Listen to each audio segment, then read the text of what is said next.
this world, there are special hearts. This boy was a test subject who received the heart of resurrection. He was tortured in a laboratory for 10 years as an experiment. When he finally managed to escape, everyone saw him as a monster. Until one day, someone treated him like a human, a girl, and her dogs. But it didn't last long. The laboratory found him, killed the dogs, and kidnapped the girl. And in that moment, something inside him broke. Rage took over his body, and the heart of resurrection. But before that, seeing the high voltage warning, someone desperately shouts no. He knows that if he gets caught there, that will be his end. Suddenly, two men grab him from behind with force. Being held, he thinks that if he is captured, everything will be over. At that moment, they force his hands against the high voltage wires. Between being captured or dying, he decides what he prefers to do. Shouting that he would rather die, he electrocutes everyone at the scene. But that didn't matter because he had the heart of resurrection. Faced with the situation, he states that he simply cannot die. His body then regenerates, revealing the boy of resurrection. It is then explained that in this world there are very special hearts, being a very rare mutation that happens in very few people. Depending on the heart they possess, they awaken extraordinary abilities. Because of this, these people are called heart mutants. Many admire these powers, calling them a true divine blessing. Kneeling, he says it is ridiculous to call that a divine blessing. Sitting beside the trash, he laments that his heart is the reason for his situation. Very hungry, he says he just needs to find something to eat before he goes crazy. Picking something from the trash, he eats and says the smell isn't even that bad. Suddenly, a little dog approaches him and keeps watching him. Asking if the dog is hungry too, he offers some of the food. The dog then licks the food from his hand and he calls it closer. Soon after, several other dogs appear, completely surrounding him as he tries to speak. Hearing a noise, he hides and wonders if the laboratory sent someone. When he peeks, he sees a group of bullies bothering a student passing by. Seeing the scene, he realizes they are just local delinquents, not from the lab. They keep surrounding the girl, who says she's in high school, but they don't care. At that moment, he notices that the girl is holding a bag of dog food. Deciding to intervene, he approaches the group and draws everyone's attention. Standing in front of her, he says that's enough,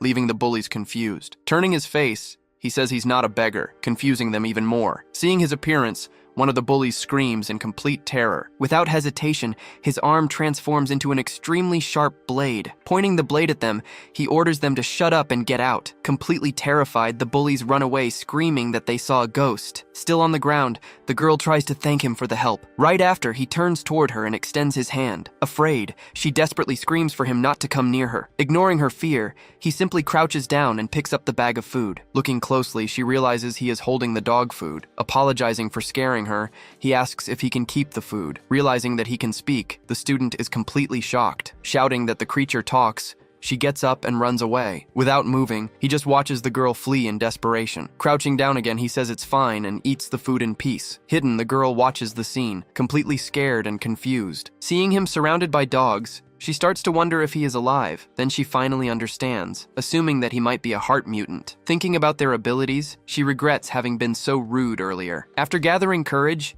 she finally steps out of hiding and approaches. She then offers a sandwich, asking if he would like something to eat. Very surprised by the gesture, he asks if the snack is really for him. She confirms, apologizing for running away and thanking him for saving her. Holding the sandwich, he notices it's the first time he's received food like this. He takes a bite, recognizing the packaging he had seen before in some trash bins. As he tastes it, he exclaims that the flavor is divine, something he has never felt. Amazed, he says everything is fresh and that he could die happy at that moment. Looking at the girl petting the dogs, he considers her a true angel. Not knowing how to address him, she asks what she should call him. He then reveals his name, saying they can call him Kim Ji-oh. Smiling, she introduces herself as Song Hyeji and says it's a pleasure to meet him. She then asks why he is hiding there, and he reveals that he is being chased. Surprised, she asks if he is really being pursued by people from a laboratory. He confirms that a lab captures mutants and that now they want him back. Saying she has heard rumors, she asks what they did to him there. With his gaze lowered, he begins to tell her about his painful past. Talking about the past, he reveals that for 10 years, he was tortured in experiments. Horrified by what she heard, she asks if he was really tortured for that long. He explains that yes, because with his heart, His body always regenerates. Placing his hand on his head, he says that's why his appearance ended up like that. Hearing the whole story, she stares at him silently for a moment. Meanwhile, Gio covers part of his face with his hand, averting his gaze. Suddenly, she stands up and calls him to go with her somewhere. Confused, he asks where, but she grabs him and starts pulling him. Running ahead, she leads him by the hand, and he follows her down the street. Being led by her, he realizes that a girl is holding his hand. Blushing, he has an unexpected reaction to the whole situation. Suddenly, his arm comes off completely as she pulls him. Completely startled, she screams upon seeing that she is holding his detached arm. She asks what to do, but he replies that it's okay and that this happens. Gio explains that if she puts it back, the arm will grow again. Switching scenes, he appears in new clothes and looks at his hand, confused. Showing the shopping bags, Hyeji explains that his old clothes attracted too much attention. She says they are all cheap clothes, but for now they should do. Denying it, he says the clothes are amazing and that he is very happy. Feeling the fabric, he says the warmth is like having gained skin. He shouts that they are the best clothes, but she tells him they're not done yet. Hyeji explains that since his face is still visible, she will use makeup. With a smile, she shows the result of the transformation with a wig and glasses. She apologizes for the result, but says that this way no dangerous person will recognize him. At that moment, her phone rings and she immediately covers her face with her hands. Seeing the time, she panics and says she needs to go to practice. Saying goodbye, she says it was nice meeting him and that she has to leave. Already from afar, she shouts and asks him to please take care of the dogs. Looking in the direction she went, he thinks about the name of the girl who helped him. Repeating her name, Song Hyeji, he watches her run off down the street. Surrounded by the dogs, he wonders if her request means she will return. Changing scenes, he remembers how he was treated like a test subject in the lab. Recalling the past, he notes that everyone ran away screaming when they saw him on the street. Because of that, he concludes that she was the first person to treat him like a human. Lying on the ground, he thanks the little dog, because without it, he wouldn't have met her. While receiving a lick, he asks the little dog what he should call it. Suggesting the name Potato, he laughs as he realizes the dog seems to like it. Calling the dog by its new name, he comments on how delicious that sandwich was. Thinking about everything she did for him, he says she is an angel. Lying down, he says he can't wait for tomorrow to see Hyeji again. Sitting in silence, he watches the dog surrounding him for a moment. With a serious expression, he wonders what kind of foolish idea that is. Stepping in water, he realizes he is being greedy and that he might put her in danger. Facing that gate, he decides that the best thing to do is to leave. Under the moonlight, he walks alone, saying he will go to his true place. Arriving at his destination, he enters a large sewer tunnel near the water. Already inside, he holds his own arm as he walks through the dark tunnel. After a while, he ends up passed out on the ground, surrounded by trash and bottles. Waking up with a start, he screams desperately upon finding a rat in front of him. Sitting, he wonders if he passed out from exhaustion and that he can't sleep just anywhere. Placing his hand on his stomach, he realizes he is very hungry at that moment. Luckily, he remembers that he brought some dog food. Imagining the sandwich, he decides to eat the dog food to see if it tastes similar. As he eats, he is surprised to notice that the taste is actually somewhat similar. Turning his head, he doesn't understand what is happening with the taste. At that moment, the dog Potato jumps and eats the food from his hand, surprising him. Desperate, he asks Potato how he could eat his precious snack. Slowly turning his face, he tries to process what just happened. Noticing the dog in front of him, he finally understands that he wasn't imagining things. Without understanding anything, he asks how the little dog managed to get there. Then it clicks, and he thinks that if Potato is there, right behind him, a familiar voice calls him Sir. It was Hyeji, who angrily asks how he could leave without saying anything. Surrounded by the other dogs, she says she barely managed to find him there. She explains that she looked for him all day, but the dogs found him. Saying she ran everywhere, she scolds him for leaving like that. With his head down, he says he was worried about causing trouble for her. But with a smile, she says she's happy to have found him anyway. As the dog licks him, she says that even little Potato was worried. Then she calls him to eat, showing several snacks she brought along. Kneeling, she explains that she bought everything because he hadn't eaten properly yet. For him to try, she pours some milk over the cookies. Seeing his surprise, she comments that the taste becomes amazing when eaten together. Holding the tray, he says that yesterday's food was already very good. Using a spoon, he finally takes a piece of the dessert to try. As he tastes it, he starts to cry and shouts that the flavor is very delicious. He insists that she try it, but Hyeji offers him a soda to drink instead. Drinking the beverage, he is astonished to see his bones regenerating completely. Seeing her surprise, he tells her to look, showing his whole arm. Wiping her face with his hand, he notices that her nose is bleeding. She then asks if his regeneration is slow, but he says it isn't. Sitting down, he reveals that to fully recover, it would take years, leaving her shocked. He clarifies that this would be only with food, and she asks about other methods. Not wanting to go into detail, he simply focuses on the heart in his chest. Dodging the question, he says it's a method from the lab and that eating is enough. Curious, she asks if the lab used to heal him, but he explains the real reason. He continues, saying that's why they chase him, no matter where he hides. Understanding the situation, she asks if that was the reason he ran away. Confirming it, he says she will also be in danger and doesn't need to help him anymore. Suddenly, she stands up and shouts that they need to go to the police right now. With his gaze lowered, he says they would treat him like a monster there, but she reassures him, revealing that her older sister is a police officer. Shocked, he asks if her sister is also a mutant, and she confirms it. Holding the dog, he remains silent, processing the new information. Smiling, she asks him to trust her, saying her sister is very kind. In silence, he looks at her for a moment before making a decision. Changing scenes, she says goodbye to the dogs, saying she will go home early. She then tells the dogs to behave, as the shelter will call soon. Potato sits, barking at them as they say goodbye to each other.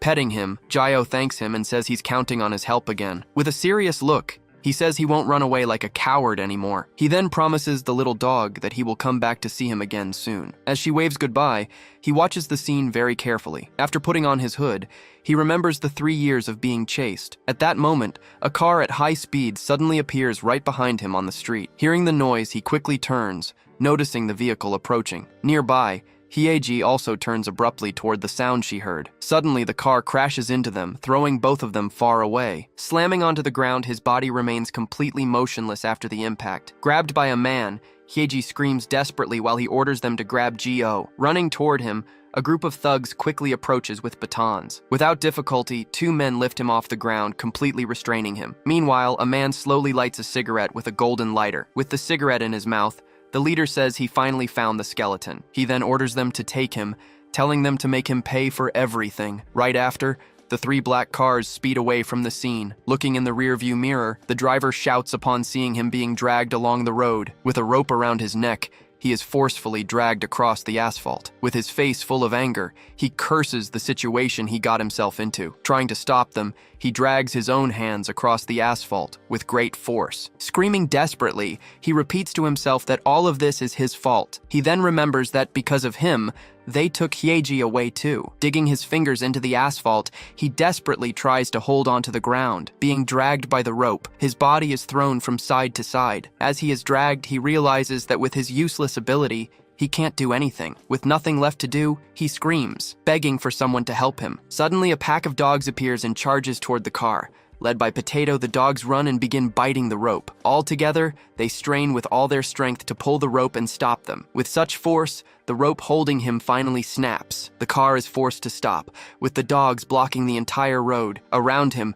the dogs bark and growl, ready to protect him from danger. Then the thugs get out of the cars and prepare for a confrontation. One of the men asks if the strays have lost their minds. When one of the men strikes a dog, he screams desperately for them to stop. Without hesitation, the men begin attacking the dogs with baseball bats. Fallen on the ground, he realizes that the dogs are fighting in his place. With his body trembling, he tells himself that he needs to do something. Amid the chaos, one of the men delivers a brutal kick to a dog. Seeing the blood on the ground, he remembers how he can heal. Needing to heal, he plans to absorb the blood spilled on the ground. Dragging himself with difficulty, he tries to reach the pool of blood on the asphalt. Meanwhile, the fight between the men and the dogs continues brutally. At that moment, he sees one of the dogs lying motionless on the ground. With wide eyes, he stares at the scene, unable to move. Looking more closely, he realizes that the dog is Potato. Soon he sees that the other dogs have also been defeated and are lying on the ground. Without mercy, the men continue attacking the fallen dogs. Remembering the past, he thinks about the 10 years he lived in that situation. During all that time,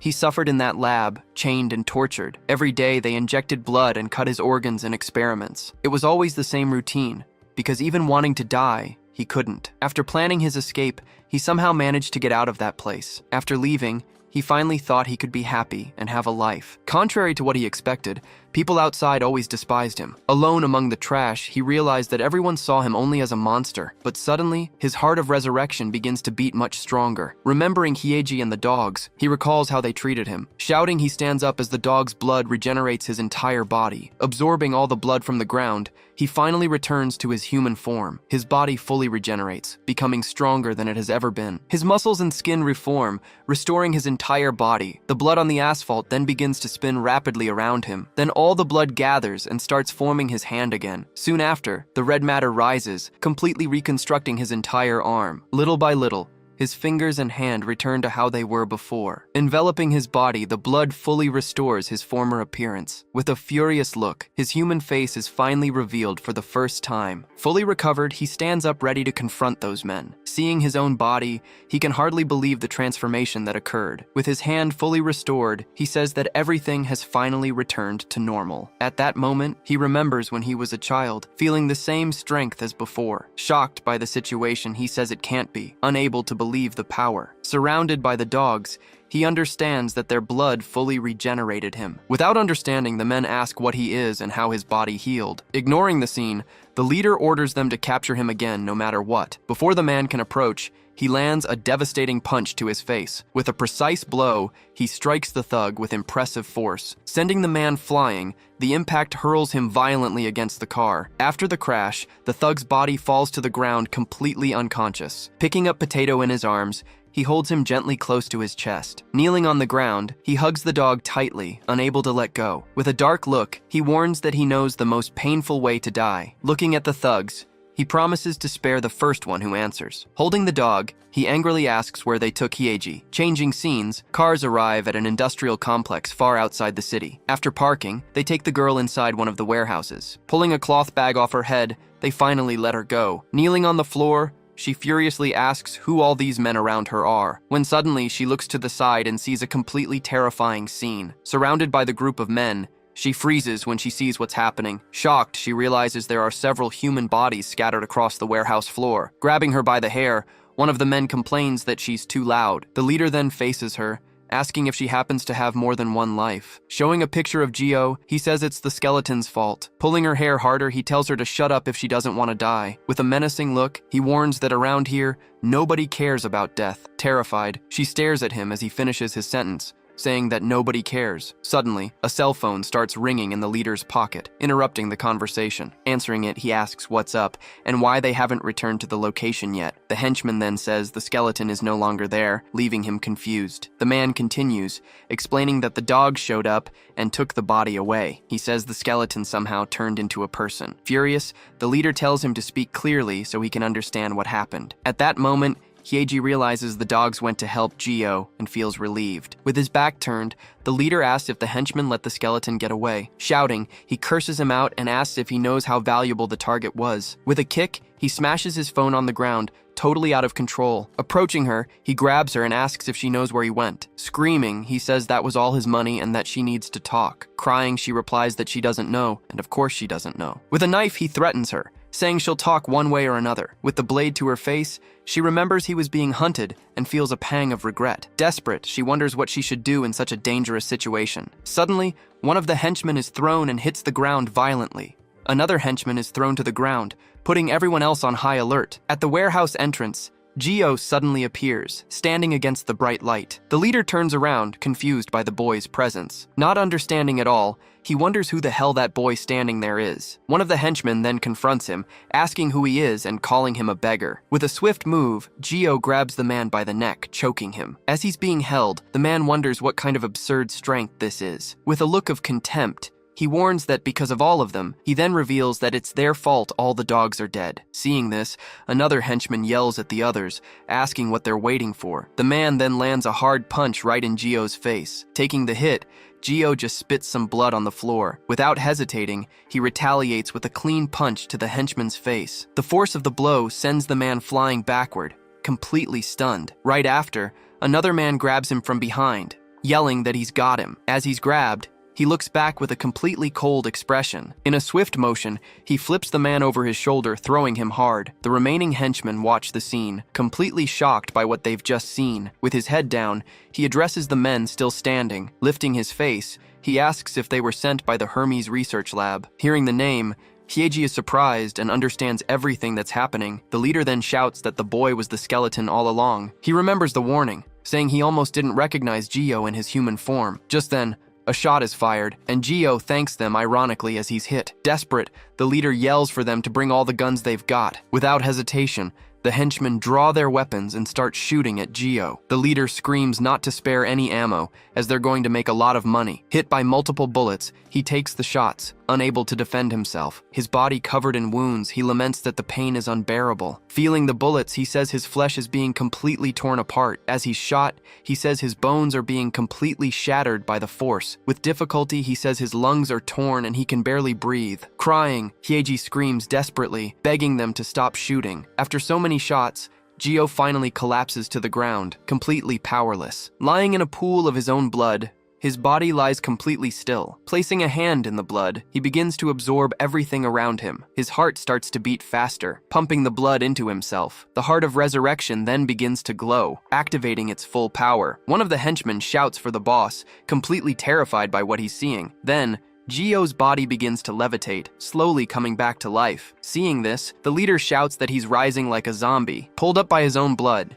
he gets to his feet, ready to continue the fight. The leader yells for them to shoot, telling his men not to just stand there and watch. He then feels every single bullet piercing his body, non-stop. Even after being shot in the head, he remains standing, not falling to the ground. He says the bullets are tearing and shredding his entire body. Even so, his body keeps healing, repeating the pain and agony. But even with all the shots, he says it doesn't hurt that much. Compared to everything he's already suffered, this was nothing to him. Remembering everything he's endured, he prepares to keep fighting. He then says the experiments and torture were far more painful. Moving quickly, he lands a punch directly on a henchman's face. With a spinning blow, he throws him far away with impressive strength. Smashing the man's face in, he says that bullets like these are easy to endure, and he can take as many as they want. Looking up, the henchmen are astonished to see that he's floating. Without wasting time, he charges at the next henchman to attack. He then lands a powerful punch, making the man spit blood instantly. Throwing the henchman against the wall, the impact destroys everything around them. With the other henchman on the ground, only one remains standing to face him. With one punch, he defeats the last henchman in his way. He says what drives him craziest are the kids who protected him. With a punch to the face, he swears he'll never watch them suffer again. Terrified, the leader screams at him not to come any closer. Using Hyeji as a hostage, he threatens to shoot her if he gets any closer. In the blink of an eye, he lands a punch right in the leader's face. His face caved in. The leader can't even react to the blow. With a clenched fist, Gio glares at him with a look of pure fury. With a kick, he sends him flying into the air with brutal force. Leaving a puff of smoke behind, Gio disappears in the blink of an eye. On the ground, the leader glares at him, his face bruised and bleeding. Not understanding what happened, he's shocked by Gio's speed. Terrified, he screams and begs for his life, saying he'll do anything. With a cold gaze, he replies that it's too late to apologize. In an instant, he lands a finishing blow. Lying on the ground, the leader spits blood, unable to react to the hit. Without stopping, he continues to punch the man's face with great force. With a flurry of punches and kicks, he attacks the leader, giving him no chance to defend. He then begins to beat him with a sequence of extremely fast blows. His face completely broken, the leader is finally defeated and collapses on the ground. With his back to the scene, he stands in silence for a moment. Lifting his hand, he watches the blood drip from his fingers after the fight. Standing over the leader's body, he stares down at him with a clenched fist. Around him, all the henchmen lie on the floor, completely defeated. Taking a deep breath, he recovers after the intense battle he just fought. Just then, he hears Hyeji's voice calling him by his nickname. Slowly, he turns and starts walking toward the girl. Worried, she asks if he's okay, since he took so many bullets. Relieved, she hugs him tightly and says she's glad it's all over. Without a word, he hugs her back and starts to cry on her shoulder. Hugging him, she says with relief that he's thankfully still alive. Crying, he tells her that the dogs saved him, but they died doing it. He continues, saying he was so scared that she might be dead too. Still crying, he says he's so happy and thanks her for everything. Confused, she asks why he's thanking her right now. Placing a hand on his back, she comforts him in silence for a moment. Hugging him back, she says she's the one who should be thanking him. The detective barks orders, telling the officers to take the suspects away. At that, one of the men is handcuffed and taken into police custody. Looking over the scene, an officer says it looks like an internal dispute. From a distance, Hyeji and Gio watch the cars, and she comments on the arrest. Hyeji then explains that someone told them to stay away because of the situation. Saying she would take care of everything herself, Hyeji tells him they should go. Suddenly, right there in the forest, Hyeji starts to cry desperately. Beside her, a devastated Gio also covers his face with his hands. In front of them, several dogs from the pack lie dead on the ground. His voice breaking, he starts calling each of the dogs by name. Crying, Hyeji hugs one of the dogs and says it's her fault. She goes on, saying they gave their lives trying to save her. Angrily, Gio yells that it's not her fault at all. Confused and scared, Hyeji asks what he's doing. He then says that if he can heal with blood, maybe he can revive the dogs. Trying to injure himself, he bites his own hand with all his might. Immediately, the wound starts to close on its own, reversing all the damage. Frustrated, he complains that he can't hurt himself because of his rapid healing. Insisting on the idea, he bites his own fingers, trying to draw blood. At this, Hyeji grabs his hands and yells at him to stop immediately. Confused, he asks if the dogs wouldn't hate him for causing this. She then replies that she knows how much the dogs liked him. Recalling the past,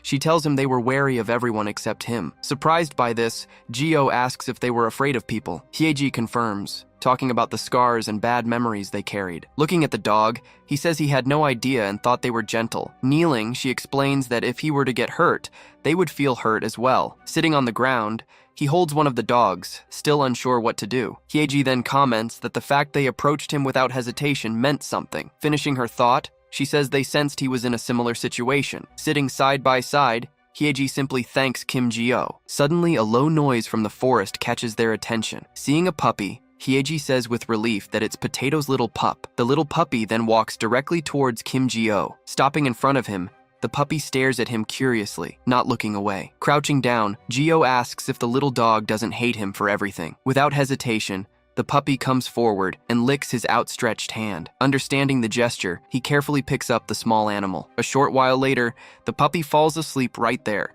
completely exhausted from the whole situation. Hyeji then asks what they'll do, as they can't just leave the puppy. Thinking about the situation, she wonders what to do about Gio. With an idea, she announces she's going to call Uni and runs off. On the phone, she explains the situation and asks for help on where to go. Meanwhile, Gio just watches the girl finish her call from a distance. The scene changes, and they are now walking together through the city at night. Arriving in front of a large building, Hyeji leads him to her apartment. Once inside, she invites him to come in and make himself comfortable. He then asks if someone as dangerous as him can really come in. Hyeji counters that he risked his life for her, so he isn't dangerous. Afterwards, she tells him that her Uni wants to meet him to help with an investigation. Seeing his hesitation, she insists it's okay and that he can come in. Standing before his reflection, he stares at his own image for the first time. Suddenly, he screams and falls backward, completely startling Hyeji. Touching his own face, he shouts that his face is finally back to normal. In a flashback, he explains that regeneration in the lab was extremely slow. He then touches the glass and sees what he really looks like. Taking a sip of water, Hyeji says something has been bothering her. She comments that he doesn't look old now and then asks his age. Thoughtfully, he replies that he hasn't thought about it in a long time and starts to calculate. He then reveals he entered the lab when he was only 7 years old. With the revelation, he says he's 17,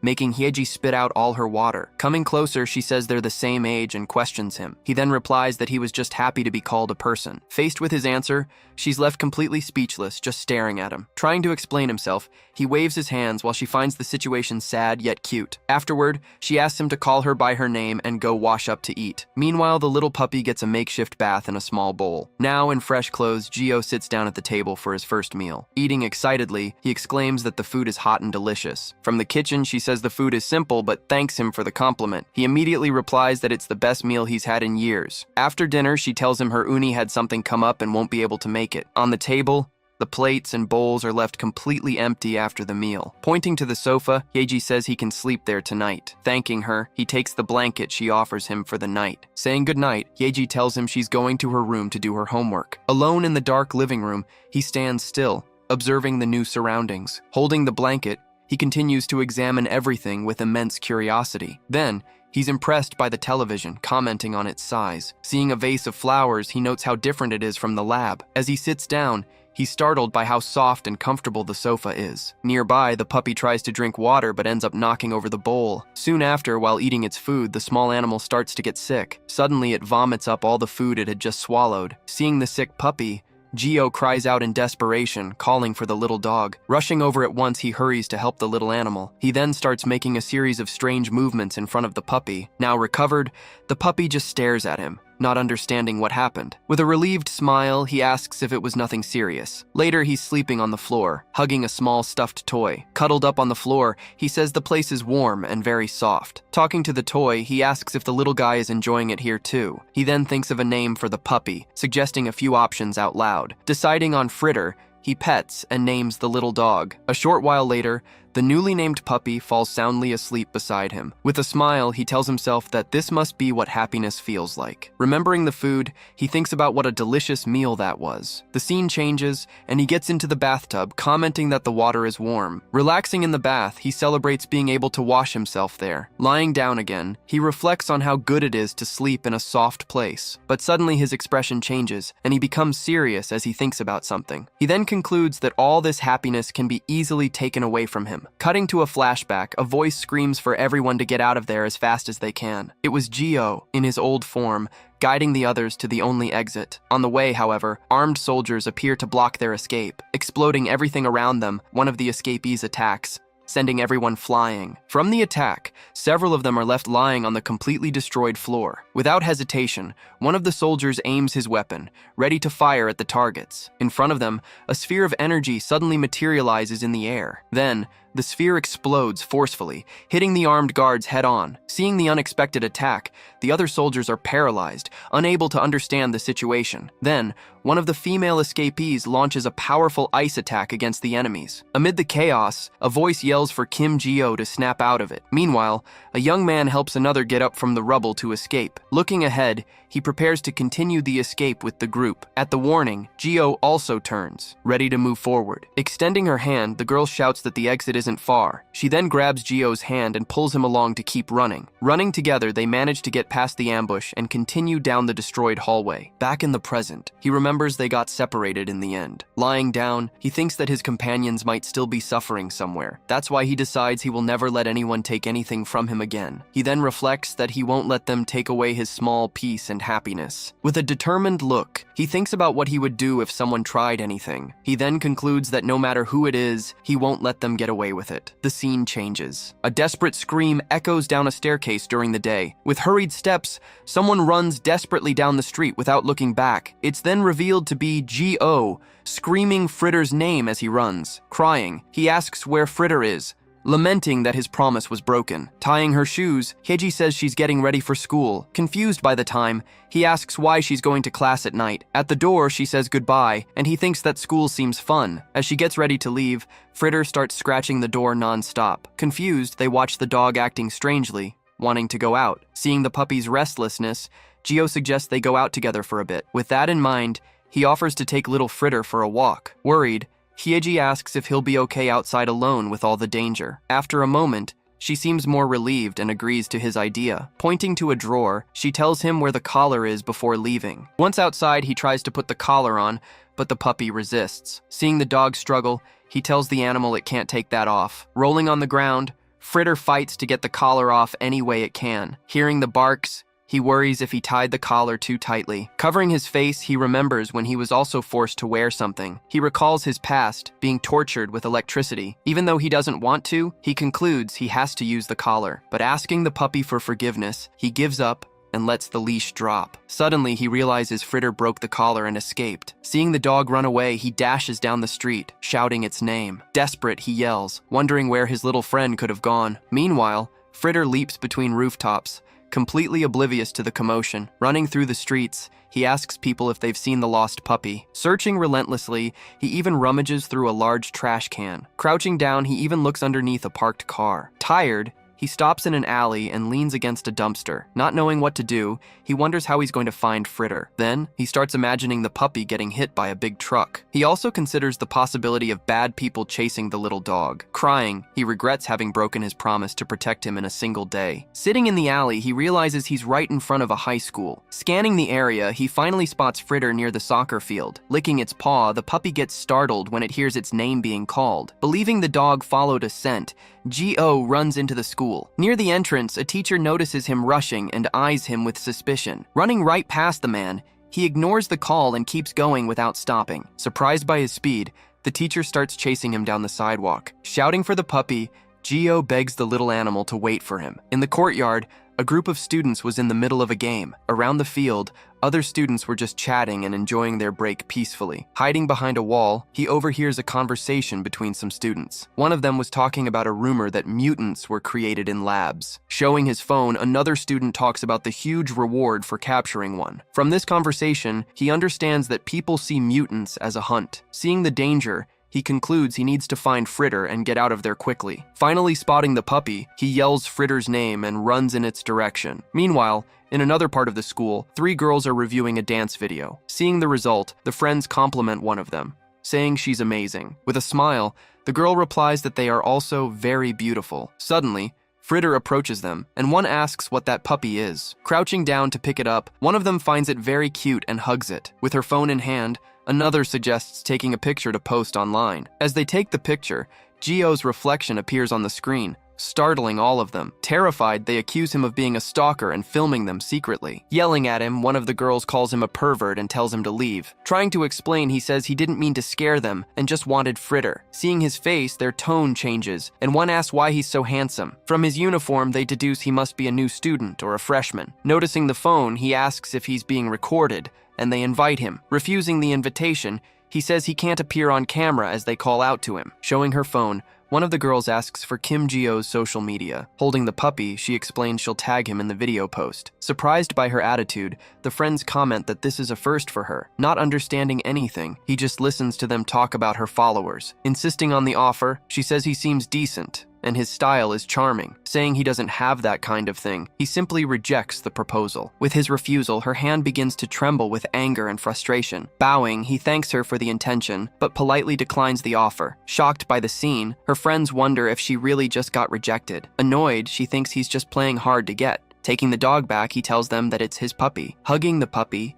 he apologizes and promises to never lose it again. From a distance, another student watches the whole scene with a furious gaze. He then asks out loud who that guy near the girls is. At this, a classmate asks if that wasn't his girl. Seeing the scene, another classmate comments that he's using the dog to get to Minjong. Furious, Taegu can't believe he's hitting on the girl right in front of him. Asking for the ball, he takes it from his classmate without much explanation. Warned about the danger, he prepares to kick with full force. Kicking the ball with all his might, he aims directly at his target. Saying it's not his problem, he sends the ball flying across the field. Holding the puppy, Gio sees the ball coming towards him at high speed. With no time to react, he just watches the object rapidly approach him. Shielded by Gio, little Fritter is safe from the imminent impact. Turning his body, he takes the impact of the ball to protect the dog. Worried, one of the girls runs to him and asks if he's okay. Suddenly, blood starts dripping onto the ground, and she screams in shock. Approaching, Taegu apologizes, saying the ball slipped by accident. As he apologizes, the girl asks Gio if he's hurt. Telling him to be careful, Taegu notices something strange and stops talking. Holding the puppy, he says the dog almost got hurt and demands an apology. Mocking the situation, Taegu starts to laugh and points at his nose. Suddenly, he stops laughing when he realizes Minjong is watching everything. A classmate approaches and suggests he should go to the nurse's office right away. He replies that he's fine, but tells him to be more careful next time. After the apology, Gio says it's okay and drops the subject. As they leave, the classmate comments on something, and Taegu immediately tells him to shut up. Angry, Taegu orders his classmate to find out which classroom he's in. Further away now, he reflects on the fear he felt of losing the puppy. Despite the scare, he thinks that he got to know the school and other young people thanks to the little dog. Smiling, he thinks the experience was fun and wonders about making friends. Suddenly, someone calls him from behind, referring to him as a friend. It was Taegu, who approaches and apologizes again for what happened earlier. Confused, he hears Taegu explain that they're in the same grade now, saying an apology isn't enough. He offers to buy Gio some bread. Surprised by the offer, he imagines the pastries he could soon be eating. Confirming he'll buy it, Taegu leads him away, saying he knows a great spot. Then he asks if there's also something for little Fritter to eat. Leading him into an alley, Taegu comments that he must be really hungry. Suddenly, the sole of a dirty sneaker appears in the foreground. Without any warning, he lands a hard kick on Kim Gio's back. Falling to the ground, he protects the puppy as other guys appear in the alley. Laughing at the situation, one of the guys asks if he followed them just for some bread. Looking at him, another bully asks if he isn't a bit slow. Then, Taegu announces he's going to feed him a punch right in the face. Surrounded by the bullies, Taegu gets ready to start taunting him. Angrily, he asks who Gio thinks he is to act that way. Not understanding the accusation, he hears Taegu yelling about his interest in Minjong. Threatening Gio, he says the kid would cry from a single punch. While the others laugh, Taegu furiously grabs Gio by the collar. Realizing it's a trap, he understands he was just called there for a fight. Apologizing, he says he'll leave if his presence is such a bother. Just then, the other guys block his path and ask where he thinks he's going. Telling them to get out of the way, he warns that they're scaring Fritter. Annoyed, one of the bullies moves toward the dog, saying it barks too much. Reacting instantly, Gio lands a punch that sends the guy flying. Seeing their friend on the ground, the others are confused about what just happened. In complete shock, Taegu wonders how he sent the guy flying so easily. Then the rest of the group charges forward furiously, shouting and asking what he did. They question if he really threw their friend, but Gio doesn't answer. At that moment, something inside him awakens, and the fight gets much more serious. Fighting against everyone, he dodges and attacks the group of bullies all at once. Getting close to Taegu, he lands a direct hit on the already fallen bully. Without giving him time to react, his fist smashes into his rival's face. He then lifts him up and throws him violently against the brick wall. With one punch, he shatters the wall right next to Taegu's head. Holding Fritter, he warns them to stop because the dog was scared. Terrified by his strength, the other guys see the broken wall and back away. Calling him a monster, the group of bullies starts running away. Still against the wall, Taegu stares at the hole in the wall, completely stunned. Realizing the situation, he understands that a punch like that could have been fatal. Scared, he wonders if he just messed with the wrong person. Bowing on the ground,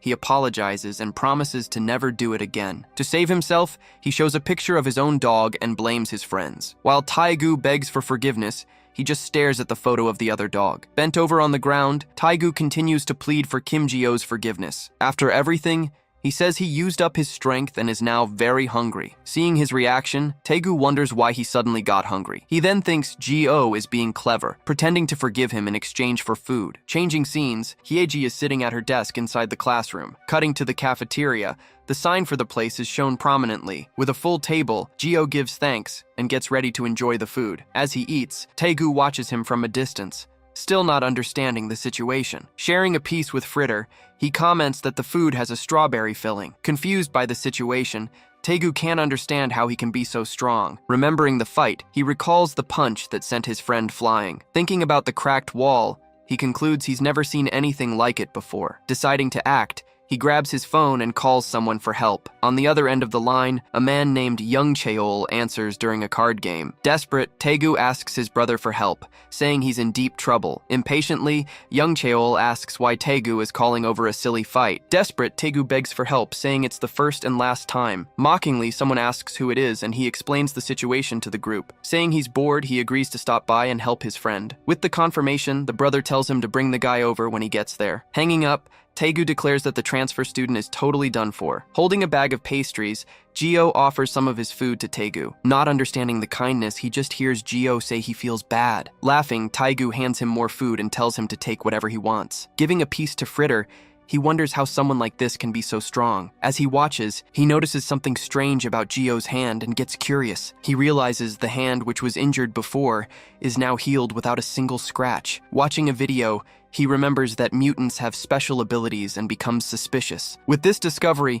he accuses Gio of being a mutant right to his face. Choking on his food, he denies the accusation, but Taegu doesn't believe him. Shocked, he says he's never seen a mutant before and that he looks normal. He then starts to worry about how dangerous the situation is. Over the phone, his brother is startled to hear it's a mutant. The man then warns his cronies that their target is a mutant. Scared, Taegu suggests calling off the help, saying he's too dangerous. Young Cheol refuses and tells him not to let Gio escape under any circumstances. Hanging up the phone, Gio announces he's done eating and is leaving. Desperate, Taegu asks why he's leaving when lunch isn't even over. He then replies that he can go home now and get some rest. Determined to hold him there, Taegu thinks of a way to keep Gio around. With an idea, he invites him to skip class and hang out for a bit. Taking him to an arcade, he's surprised by Gio's reaction. The place is shown, revealing the establishment's name as Gameland. Impressed by everything, Gio says he didn't even know places like this existed. Walking through the arcade, he comments that everything is new and amazing to him. Seeing a claw machine, he recognizes the stuffed animal from Hyeji's bag. Confused,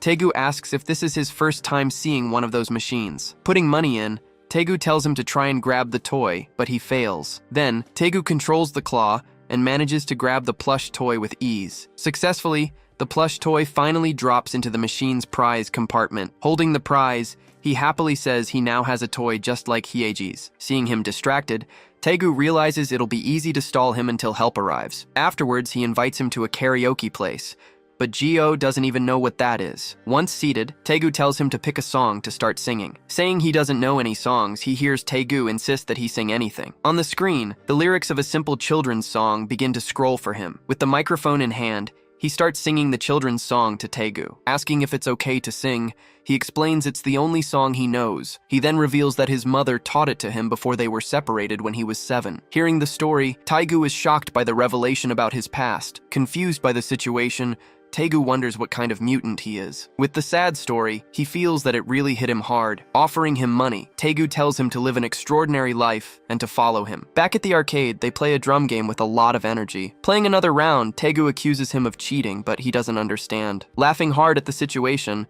the bully asks if he's really that bad at it. Outside, a completely exhausted Taegu says they played like crazy. Drinking some water, Gio admits he's never had so much fun in his life. Suddenly, Taegu's stomach starts to rumble loudly from hunger. Just then, his phone starts to ring, and he answers the call immediately. On the other end of the line, his older brother yells furiously, calling him useless. The call reminds him that he was supposed to hold Gio for the ambush. Looking at the pictures they took, he wonders if he's a complete idiot. In one of the photos, the two of them are making a heart with their arms, having fun together. With this memory, he stands there, completely torn about what to do. Looking around, Gio realizes that Taegu is gone and he's alone on the street. In an alley, Young Chol and his group find Taegu, who looks scared. Bowing, he apologizes and says the guy wasn't a mutant. Furious, his brother asks if he's kidding and threatens him with a bat. Seeing the danger, Taegu remembers a conversation he had with Gio earlier. During their talk, he was shocked to learn that Fritter is his only family. With this memory, he covers his face and says the situation is sad. Showing the picture of his own dog, he explains that he understands Gio's feelings. Sitting side by side, he confesses that he almost lost control with his friends. With his decision made, he realizes he needs to protect the boy and his dog. In a surprise attack, he lands a punch on one of the men in the group. Falling to the ground, Taegu is completely shaken by the decision he made. Grabbing him by the hair, Young Cheol asks where the mutant he talked about is. Without answering, he continues to get beaten while the leader calls his name. Holding Taegu by the hair, he asks where the mutant is. In a previous scene, Taegu was yelling at Gio in an arcade. Meanwhile, a group of men armed with bats waited for orders. Forcing Taegu down, he says he didn't gather his gang for nothing. Desperate, he tries to explain it's all a big misunderstanding. He remembers Gio fainting after a game at the arcade. With a forced smile, he apologizes for calling everyone there. But Young Chol keeps staring at the boy, clearly not believing a word. Running a hand through his hair, he asks if Taegu is saying there's no mutant. Then he puts his arm around him and asks if he's upset. Lighting a cigarette, he warns that the lie is written all over his face. He then demands to know the real reason for the change of story. Revealing his fear, Taegu says that thing just isn't human. Starting to laugh, he asks if Taegu was worried about them. Looking down, he just denies it, saying it was nothing like that. Decided, he raises his hand and says the price is 500. Explaining the plan, he offers that cash for the delivery of the mutant. He then realizes, asking if this isn't human trafficking. An old video showed that mutant kidnappings had become common. With his hand on the ground, he says he thought it was all just a rumor. He gestures desperately, saying the other boy is no big deal. Out of patience, Young Chil moves forward and kicks him in the chest. Thrown backward, Taegu slams violently against a nearby wall. With difficulty, he says he can't breathe after taking the hit. Shouting, he warns that Taegu is really testing his patience. He then stomps hard on his arm, yelling in frustration. Then he orders his men to beat Taegu until he finally talks. Following the order, the thugs surround and start hitting the boy. He tries to protect himself from the blows, covering his face with his arms. Elsewhere, Gio is also being beaten and screams for them to stop. Flashing back to the past, a young Taegu was getting beaten up and yelling for them to stop. Arriving on the scene, a senior asks why they were hitting his friend. Apologizing, the attackers back off as he calls them over. Turning around, the senior calls out to Taegu, who just watches him warily. In another memory from the dojo, his older brother took him down on the mat. Crouching in front of him, he warns that people from the dojo don't get beaten up. Back in the present, he continues to be beaten by the men on the ground. He wanted to be tough like Young Chul, who acted without a care. A goon says he won't talk, but Young Chil knows it's a lie. Crouching beside him, Young Chil says his loyalty is pretty cool, but he warns that selling the boy to a dealer is serious business. He explains that on his own, Taegu would get 200 or 300 for him at most. Warning that loyalty is worthless, he tells them to bring him the chain. Receiving the chain, he asks if Taegu didn't want to live a clean life. Wrapping the chain around his hand, he says making money is the clean way. With a smile, he says the two of them can live clean lives together. On the ground, Taegu grabs his fist and starts to apologize. But then he adds that his brother doesn't seem very clean right now. Realizing what he said, he wonders what he's even saying. With his expression changing, Young Chul understands what the kid is up to. Desperate, Taegu apologizes again, saying it just slipped out. Raising his fist, he simply tells Taegu to just die already. But before the blow lands, a hand appears and firmly grabs his wrist. Holding his arm, he analyzes the chain and describes the weapon's details. Standing before everyone, he warns that it would leave permanent wounds. In the back, the other thugs wonder what the hell is going on. Still on the ground, Taegu asks how he managed to get there. Crouching beside him, Gio says he came looking for him because he was taking too long. Scared, he yells for Gio to run because those are people he knows. Without looking at him, Gio says he told them about him being a mutant. With a bruised face, he starts to confess the reason for his actions. He explains he did it all because he was mad about being defeated. Holding the puppy Fritter, Gio asks why he was getting beaten up like that. Faced with that question, both Taegu and Young Chul just exchange surprised glances. Coming from behind, one of the thugs rushes to attack Gio with a bat. Unable to dodge, Gio just stares as the blow comes toward him. After the impact, Taegu watches the scene, completely frozen on the ground. Seeing that he didn't even move, the goon asks if he's really a mutant. Lying on the ground, Gio's hand is flat in a puddle, but then his finger starts to move, regenerating the wound instantly. Confused, the attacker just watches the recovery, asking what that is. With a sudden punch, Gio hits the man's chin with all his might. In a fluid motion, he spins and finishes the blow in the middle of the gang. The impact sends the man to the ground, knocked out instantly by the attack. After getting up, he faces the remaining thugs. He slowly gets to his feet, staring at the ground for a brief moment. Seeing this, Young Chul furiously yells, ordering his men to finish him. The entire gang then rushes forward, surrounding him with bats in hand. Attacking at the same time, they try to hit him with the baseball bats, but Gio fights back hard, throwing several attackers away at once. Landing a direct punch, he hits one of the goons in the face. Then, he follows up with a kick that knocks the man to the ground. After the blow, he lifts his head and faces the next opponents. Coming in hot, a hooded man runs to attack with the bat. With no time to dodge, he takes the blow from the bat right to the head. Ignoring the pain, he counterattacks, breaking the attacker's arm in the process. The force of the impact sends the thug flying into the gate. Scared, the others wonder why he's so strong. Another thug tries to grab him but is stopped by a grip on his neck. Losing his patience, Young Chul pulls out a knife and yells for the others to stab him. Shouting that he's human too, Young Chul lunges forward and stabs him. With the knife stuck in him, he asks if it hurts a lot now. He lowers his head, just listening to the taunts without any reaction. Then he stabs the boy again, yelling for him to die. But Gio manages to grab his wrist, stopping the attack midway. He just stares at his hand, now immobilized by the boy's grip. Raising his face, Gio tells him to stop the attacks immediately. He then pulls the knife out of his own chest without hesitation. Taking a step back, Young Chul asks what kind of monster he is. He then asks if that's who Young Chul was talking about. He then warns that it's none of his business and stabs him. At that moment, the other thugs start to run away, but he throws the knife, hitting one of the fleeing men. Advancing through the darkness, he chases and attacks the remaining thugs one by one. With a dark expression, he warns that now they know what he is. With a fixed gaze, he guarantees that none of them will escape. At that, the little puppy Fritter starts barking excitedly nearby. Scattered on the ground, the remaining thugs were completely knocked out by him. Standing among the bodies,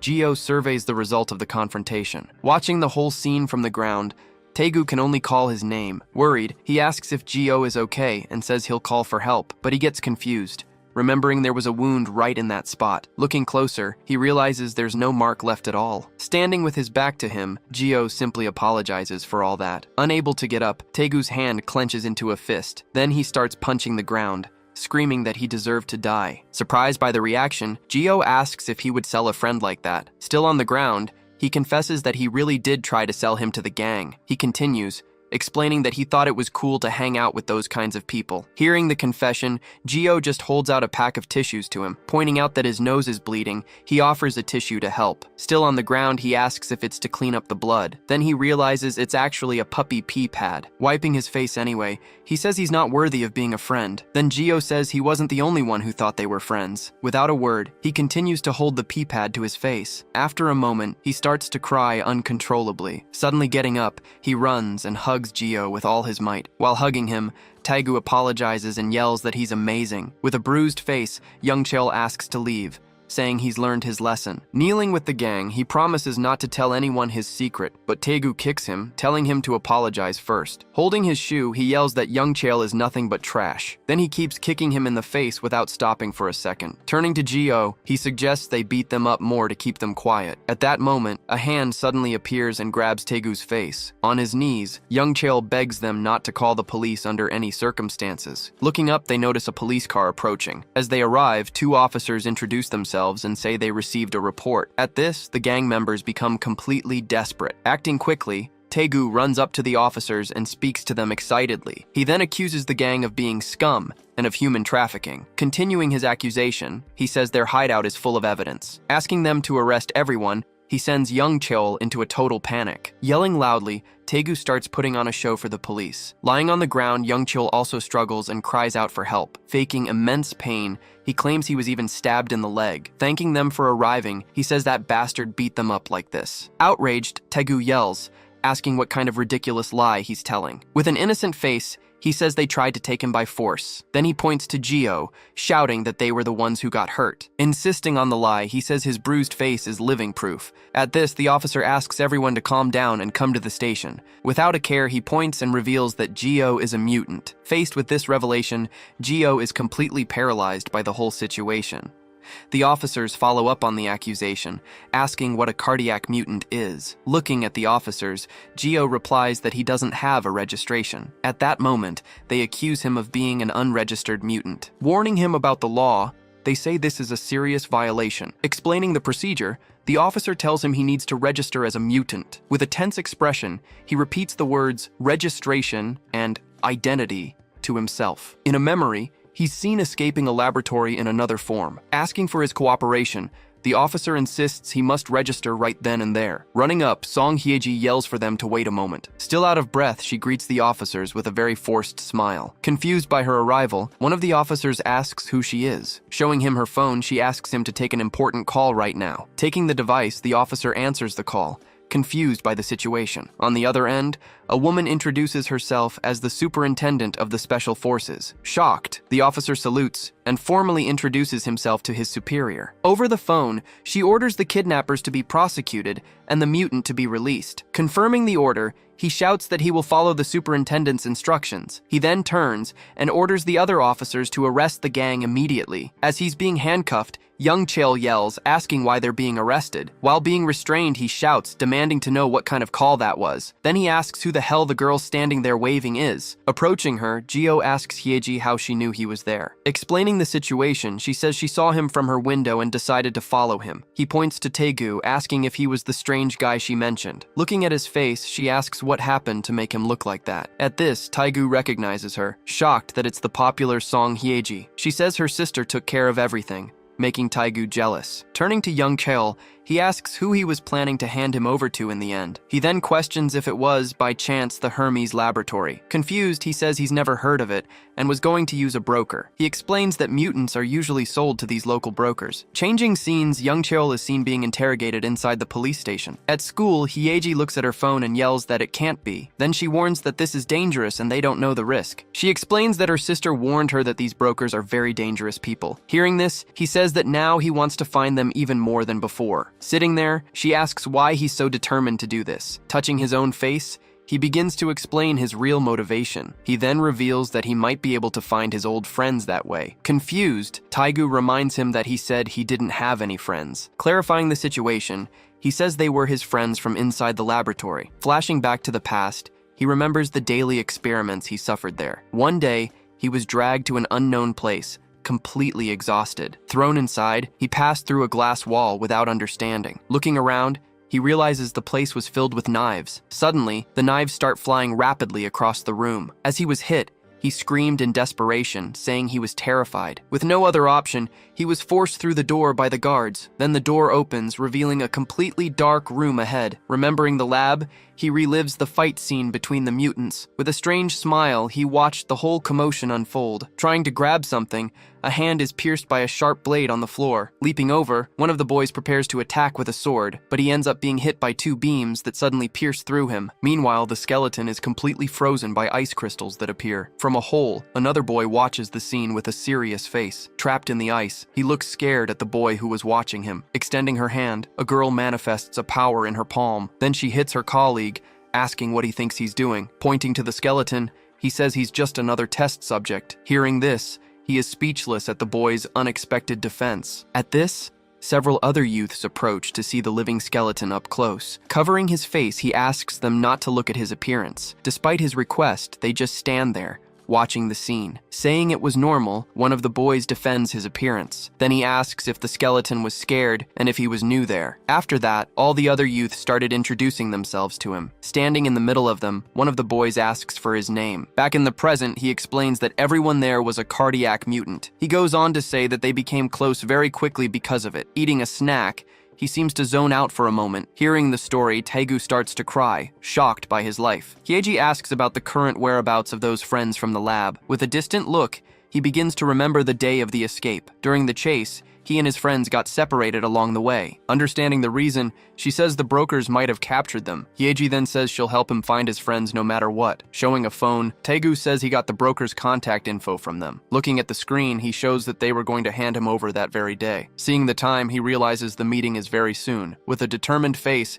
he yells that he wants to find the broker now. Changing scenes, a scream of pain echoes through a warehouse yard. With knives in hand, several men advance to attack the hooded figure. Moving quickly, he disarms and slashes several of the attackers at once. Correcting an attacker, he warns that holding the knife like that won't work. With a single move, he knocks all the thugs to the ground. Fallen and wounded, the men can no longer get up to fight. Pointing a gun, a man warns that knives won't work on him. Then he simply says, "Shoot," and pulls the trigger without a second's hesitation. Just then, Lee Chaewon appears and says his weapon can cut through steel. Showcasing his ability, he reveals the power called Sword Heart. Seeing this, one of the last thugs tries to run away, but he's struck by a swift blow and immediately falls to the ground. Looking at the last survivor, he tells him to do better next time. Picking up his phone, he notices a new message has just arrived. With a smirk, he looks at the screen to read the message. On the screen, a notification shows a preview of a new conversation that has started. Reading the text, he realizes it seems to be a new interested client. Arriving at the location,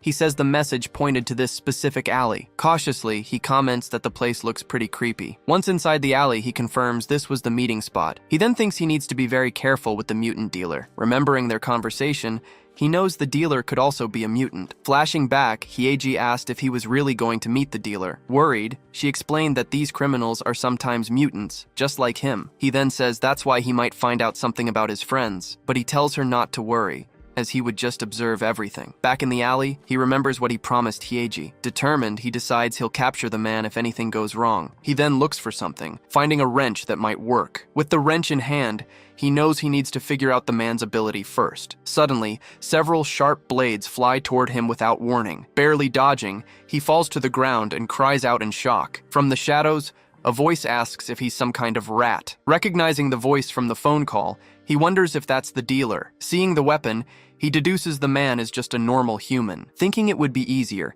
he prepares to capture him at once. Lunging forward with a punch, he attempts a surprise attack, giving him no time to react. But his attack stops in mid-air, never reaching the target in front of him. The man introduces himself as Lee Chaewon, surprising Geo with the name. Confused, he asks how the other man knew his name like that. In a swift motion, Chaewon cuts him before he can even react to the attack. Fallen on the ground, he tries to get up but can't muster the strength. Looking at his foot, he realizes his tendons have all been severed. With his hand on the ground, he realizes just how sharp the blade was. Impressed, he thinks that this ability completely defies common sense. In the memory, Geo leads the escape, yelling for everyone to run. He uses his own body to break a passage through the laboratory wall. Remembering the escape, his face begins to slowly regenerate in the lab. Meanwhile, Lee Chae-won confidently said that he would clear the path. Back in the present, he asks again how the other man knows his name. He then sees Jae-oh suddenly standing up despite his injuries. Surprised, he asks how he's standing and if he's a cardiac mutant. Shouting, Jae-oh identifies himself as the old skeleton from the lab,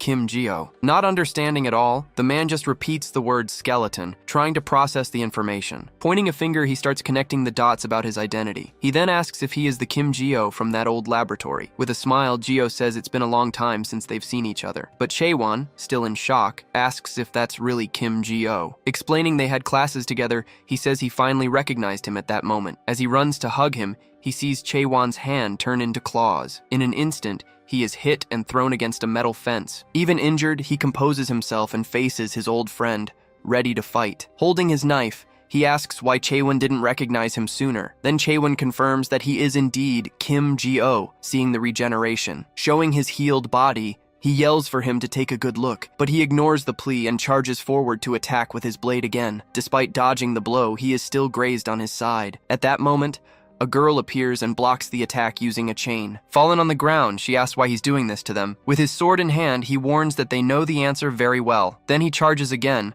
unleashing a series of rapid slashes against Jae-oh. Hit multiple times, he can barely react to his opponent's speed. Even while dodging, the slashes keep hitting his body relentlessly. Seeing the blood on the ground, he realizes he needs to end this quickly. Determined to fight back, he prepares to immobilize his old friend. Trying to block the blade, his fist ends up being pierced with ease. In an overhead attack, the blade pierces his arm during the block. He then asks if Jae-oh really thinks punches work against a knife. Blocking the blade, he says he knows how skilled Chae-won is. Seeing his confidence, Chae-won is surprised by that unexpected response. Regenerating his arm, he simply grabs the blade with all his might. Then he also grabs his arm, preventing any movement of the sword. Using his strength, he manages to throw his opponent away from him. Unable to break free, he is astonished by the strength of that grip. Then he spins and lands a high kick that sends him flying. With the impact, his body crashes against a metal structure. Lying on the ground, he says that Jae-oh seems much more decent now. He then asks why he ran away if he could fight like that. Looking back, Jae-oh asks if he really thinks he ran away. Confirming the question, he reminds him of the day of the escape from the laboratory. Remembering that day, several armed guards surround and capture one of the boys. Hiding, the others just watch the scene, unable to do anything to help. Holding out his hand, he was yelling for Jae-oh to grab the metal pipe. Standing near the pipe, he just stared at the scene without reacting. With a shocked expression, he remembered that critical moment of the escape. At that instant, Jae-oh was running away, fleeing the scene all by himself. He tries to justify himself, saying that if he had stayed, everyone would have died there. Calling him a coward, he touches a wooden beam with his hand. The beam then transforms, extending across the entire warehouse ceiling. From above, he warns that he already knows about his regeneration ability. He adds that if he cuts him into pieces, it will take a long time to regenerate. With a gesture, he makes several blades appear and surround Jae-oh on the ground. Trying to protect himself, he raises his arms to block the incoming blades. But Chae-won says no, and reveals that the real blade is another one. He then attacks him from above, landing a direct hit in the middle of the warehouse. Outside, a sudden explosion catches the attention of several people on the street. Seeing the smoke, Hyeji and Taegu get worried and decide to call for help. With the sword stuck in him, he comments that the regeneration has gotten much faster. But Jae-oh warns that he got it all wrong and never ran away from the place. Saying that he fought to protect them, he reveals he came to rescue his friends. Then Chae-won asks if he's saying it was a misunderstanding between them. Pinning his friend, he asks if there are people or mutants in the warehouse. Insisting, he wants to know if the people inside are like them, mutants. His expression changes as he thinks about the people who might be trapped there. At that, he pulls his hand away before Jae-oh can finally touch it. Warning him about the confusion, he invites him to his private hideout. He adds that a lot has happened, and they have a lot to talk about. Standing there, he just watches his old friend walk away from the place. He keeps thinking about how much Chae-won's personality seems to have changed. In the past, Chae-won was a much more cheerful and lively boy at the lab. Heading to the hideout, he wonders what happened to Chae-won. Nearing the location, his ability begins to manifest again. Looking up, he is completely shocked, not understanding what he's seeing. Then, several hamburger ingredients suddenly start flying through the air. With sharp fingers, he slices the vegetables at an impressive speed in the kitchen. Standing with the crowd, he watches everything, not understanding what the hell is happening. 3 cooks prepare several sandwiches, and he asks if this is the hideout. In midair, all the ingredients come together to form a sandwich. His hands then catch everything, assembling the hamburger with total perfection. Offering the plate, Chaewon tells him to enjoy the house's new specialty. Surrounded by fans, Chaewon thanks them for the compliments he's receiving. Completely confused, Geo can't process what's happening in front of him. Leaving the area, he realizes the hideout was actually a McDonald's. In the bathroom, Chaewon looks in the mirror and uses his ability to shave. Sitting on the couch, he explains that this place is his job. Surprised, Geo asks if he has a job and admits he doesn't work. Then he asks about the two people peeking from behind him. Introducing his friends, he says one is Taegu and the other is Hyeji. Hearing about friendship, he sarcastically notes how nice it must be to have unemployed friends. Annoyed, Hyeji defends him and says he doesn't know anything. Asking them to calm down, Geo tells them to sit at a nearby table. Sitting down again, he asks Geo to continue the story of their escape. Taking a sip of coffee, he starts to explain what happened. He reveals there was a bomb at the place they were escaping from. Explaining further, he recalls the moment they were all surrounded by guards. Remembering that day, he says he clearly heard the sound of the bomb. He explains he had been through explosion experiments many times before. Then he explains that the lab planned to demolish the building with them inside. Worried, he knew the weaker ones wouldn't be able to survive that. That's why he grabbed all the bombs he could and ran out of there. But he ended up getting shot while still carrying all the explosives. He says he woke up in a forest, thrown far away by the blast. He went back later, but believed everyone had escaped the site safely. Hearing the story, Chaewon confirms he remembers a distant explosion.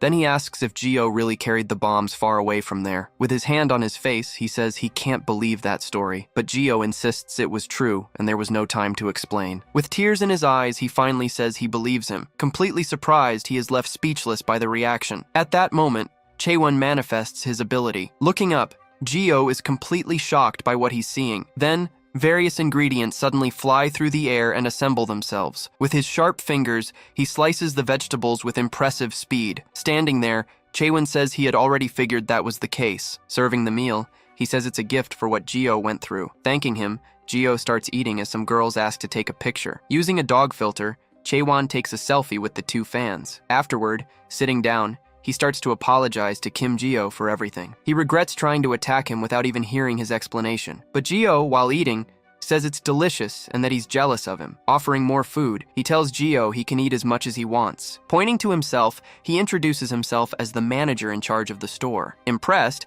Geo comments that he seems like a completely normal person there. Then he asks if Geo would like a job at the fast food joint. Offering a higher salary, he leaves the other two shocked by the proposal. Yelling for him to wait, his hand goes up in a stop gesture. Pointing his finger, Geo asks why he was working as a negotiator. Then he remembers they were captured, questioning his old friend's choice. But Chaewon reveals that it's all just an act. With his hand on his head, he explains he only pretends to be a negotiator. He says he uses the disguise to lure and capture mutant kidnappers. Relieved by the answer, Geo admits he was very worried about him. So he asks if Chaewon works there and secretly pretends to be a negotiator. Giving a thumbs up, he praises his friend's plan as incredible. Saying he lives life to the fullest, Chaewon simply replies that he knows. Eating his sandwich, he offers to help with whatever is needed. He explains he came to find news and makes himself available to help. Hearing the offer, his expression changes, showing a clear interest. Slamming the table, Chaewon shouts that there's definitely something he can do. With a smile, he reveals the plan to capture a negotiator with his help. Eating his meal, he says the plan is great for finding their friends. Extending his fist, Chaewon says he'll be a huge help. Fist bumping, he tells Chaewon to call if he needs any help. Noticing the store is crowded,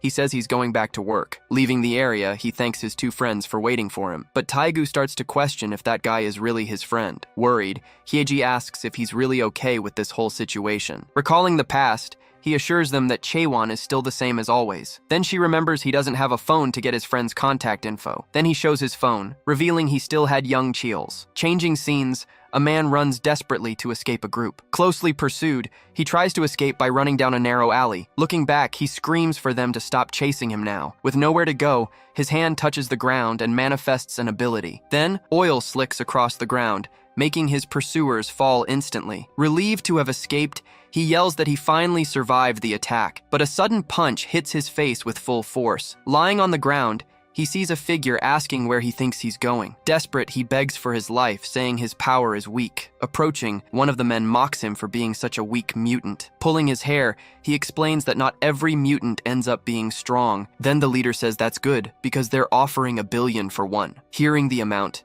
He screams in pure terror at the shocking revelation. Just then, a new figure appears and asks if that's all they're paying. Confused, they ask who the hell the newcomer is. Before they can react, he lunges forward and quickly strikes one of them in the neck. Holding the blade, he warns that they should be paid more for the risk they're taking. Shouting that he's a mutant, the leader orders everyone to attack him. Seeing the group advance, he decides he needs to end the fight quickly. In the blink of an eye, he cuts down several of the thugs at once. Shouting, the leader orders his men to draw their weapons on their opponent. Then he asks if his opponent thought he could do anything there. Warning that the gun is also made of iron, he moves forward and manipulates it. Using his ability, he easily distorts the metal of the gun. Pulling the trigger, the gun fails to fire despite his insistence. Looking at his finger, he realizes the mechanism is completely jammed. Several blades shoot out from inside the barrel, piercing the shooter's hand. Screaming in pain, he feels his hand being completely destroyed by the spikes. Then he uses the deformed weapon to attack the gang leader. As they lie on the ground, he tells them to try running somewhere without metal. Kneeling on the ground, the rescued man thanks him for being saved in the end. With a smile, he says his savior is also a mutant like him, but he simply tells the man to shut up and say no more. Answering a call, he confirms the recovery of the captured mutant. Then he informs them that the man can be taken back to the lab. Asking what he was doing, the man is suddenly knocked out. Hanging up the phone, he reaffirms himself as a negotiator who sells people. On the other end of the line, a woman praises Lee Chae-won's work. She adds that he is reliable and doesn't do a sloppy job. Then he says there is something else important he needs to report now. In a serious voice, he reveals that he has finally found Kim Ji-oh. Surprised by the news, she asks if he really found Kim Ji-oh. He reminds her of the promised reward for Kim Ji-oh's capture. With a sinister smile, she confirms that the promise still stands. Then he informs her that he will deliver the boy the next day without fail. Cutting the vegetables with precision, he begins preparing the meal ingredients. While cooking, he thinks about the best way to capture Kim Ji-oh. He then concludes that luring him won't be difficult, since Ji-oh doesn't suspect him. But the big problem is that Ji-oh has proven to be stronger than he expected. Remembering the fight, he realizes that Ji-oh's regeneration is much faster. Wiping the counter, he decides that normal methods won't work, and that he needs iron. After finishing the plan, he holds the pot with the curry ready. He then serves the food to a girl in a wheelchair who gets excited. With a smile, he says he added lots of potatoes, just the way she likes. Holding her utensils, she celebrates and says it's simply the best ever. Gently patting her head, he promises to cook whatever she wants. Seeing him there, she invites him to eat with her at that moment, but he refuses, explaining that there's somewhere he needs to go today. Hearing his answer, the girl looks very sad and disappointed. Promising to return, he asks her to save the leftovers for him to eat later. That night, the camera focuses on the building where they all live. Inside the apartment, Hyeji begins preparing a meal in the kitchen. With the meat in the frying pan, she starts cooking the main dish. She then decides which ingredients she will use to cook for him. With an idea in mind, she prepares to make something special. The final result is ribs with tangerines and also strawberries. Using her phone, she follows a recipe she got from an app. The app showed all the details of how to prepare that dish. Flipping the food in the pan, she seems quite proud of her skills. Afterward, she sends an excited message to her sister about the food. Seeing the reply, she decides she will send some to her as well. Approaching Ji-oh, she prepares to speak with him. She then tells him that her sister will only arrive at dawn. He replies that it's fine. He's just waiting for a friend to get in touch. With a smile, she asks if he's very happy about that. Smiling, he confirms that he missed that friend very, very much. Hyeji then comments that it's the first time she's seen him so relaxed. Shifting to the past, Ji-oh remembers how Chae-won became a precious friend. At that time, he lived frightened and completely alone in the laboratory. Always curled up in bed, he remained completely isolated from the other patients. Suddenly, Chae-won approaches and asks where his arm went. Startled, Ji-oh explains that it was an injury from a recent experiment. Chae-won then asks if he was feeling bad over something so simple. Right after, he uses his ability and surprises him with the result. Ji-oh's arm transforms into a blade, leaving him completely shocked. Fallen on the ground, K1 asks if the transformation didn't look really cool. At that moment, a girl arrives and accuses Chae-won of mistreating Ji-oh. He then defends himself, saying he just improved him to make him cooler. With his arm transformed, Ji-oh finally says he found it incredible. Seeing his reaction, Chaewon celebrates that he also understands what is cool. Seeing the fist extended, Geo asks in confusion what that is. Chaewon explains that true friends bump fists to prove their trust. Touching fists, Geo finds it a very cool gesture between close friends. Returning to the present, he says that Chaewon was a friend he admired. Hearing this, Hyeji looks confused and asks about the blade on his arm. Hugging the puppy, he smiles at finally being able to meet his friend again. Then Hyeji stands up and invites him to eat the food she prepared. Showing the pot, she announces that today's menu is special ribs. Completely surprised, he leans in to look and asks what it is. She then proudly says they are her ribs with a unique twist. Looking closely, he says he has never seen strawberries and honey in a recipe. With chopsticks, he picks up a piece of meat along with a strawberry. Bringing it to his mouth, he tastes the unusual combination she prepared for him. She then leans closer and asks if the dish really turned out good. With his cheeks full, he says the food is unbelievably good to him. Taking more food, he praises it, saying everything in the pot tastes amazing. He then looks at the puppy and wonders if he should give it some. Despite the puppy's look,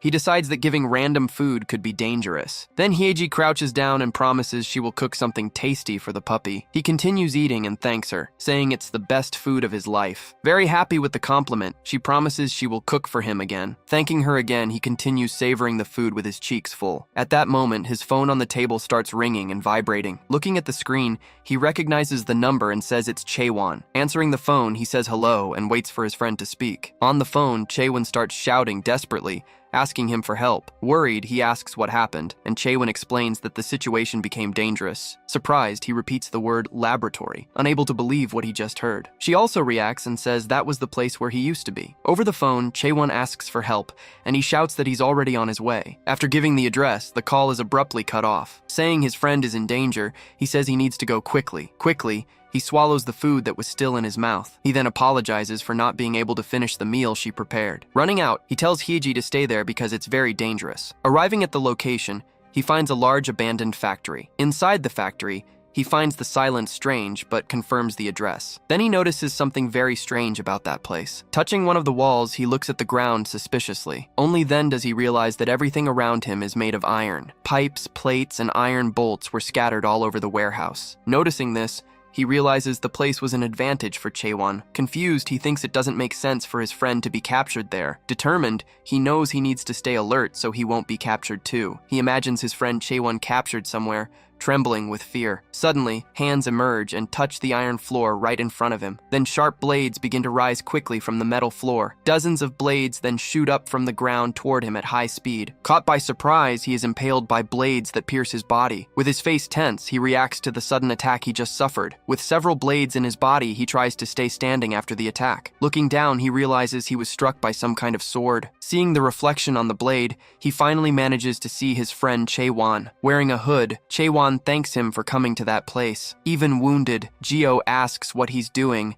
and if he wasn't captured. Chaewon coldly replies that the situation is exactly what it looks like. Shocked, Geo begins to understand what is really happening there. Saying he was deceived, Chaewon moves forward to attack with a sword. With wide eyes, Geo watches the final blow coming toward him. Holding the blade in his chest, he prepares to react to the strike. He then pulls the sword out and moves to counterattack his former friend. With a quick movement, Chaewon dodges the strike and jumps behind him. Planting his foot on the ground, he prepares for another quick attack. Right after, he lands a powerful kick directly to Geo's chest. With the impact of the blow, Geo ends up coughing blood. Being thrown backward, he crashes into several wooden crates. From a distance, Chaewon stares at him seriously after knocking him down. Holding the sword, he begins to explain the whole situation to Geo. He then says he was very happy to be able to meet him again that day. From the way he spoke, he knew it was Geo even without recognizing him. He says the conversation reminded him of the old days in the laboratory. Because of that, he confesses that he ended up lying to his former friend. Then he reveals himself as an agent who works for the laboratory. His job is to capture mutants and deliver them back to the organization.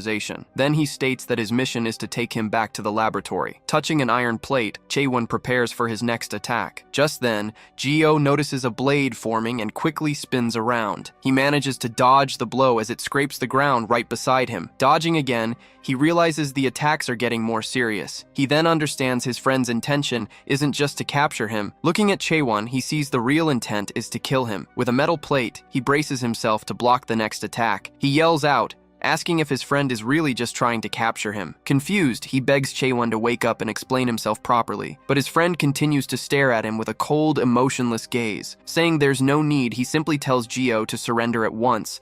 Then, blades pierce the metal plate, striking him with full force. His face contorted in fury, he screams and calls his former friend a bastard. He asks if Chaewon has suddenly gone completely insane. Lying on the ground, he keeps staring at his friend, unable to believe what's happening. Holding the metal plate, he screams for his friend to finally wake up. Then, calling him an idiot, he lunges forward with a powerful punch. The blow lands squarely, sending Chaewon flying across the warehouse. But his eyes show he won't give up this fight. Recovering mid-air, he manages to land on his feet with little trouble. Geo glares at him, realizing the situation is only getting worse. Seeing that talking is useless, he decides to run as fast as he can. Chaewon warns him that running won't help and manipulates the iron floor. Suddenly, an iron spear pierces Geo's neck from behind. Suspended in the air, he's told he'll never escape this place. He then realizes his friend came prepared to capture him for good. Running along the iron pipes, Chaewon closes in to finish the job. Lying on the ground, he asks what's wrong with his friend. Coming up from behind, Chaewon says it doesn't matter and readies a strike. Angrily, Geo declares that if that's how it is, he'll fight for real. Suddenly, an invisible attack hits him, knocking him aside. Not understanding at all, Chaewon looks around, completely surprised by this. Just then,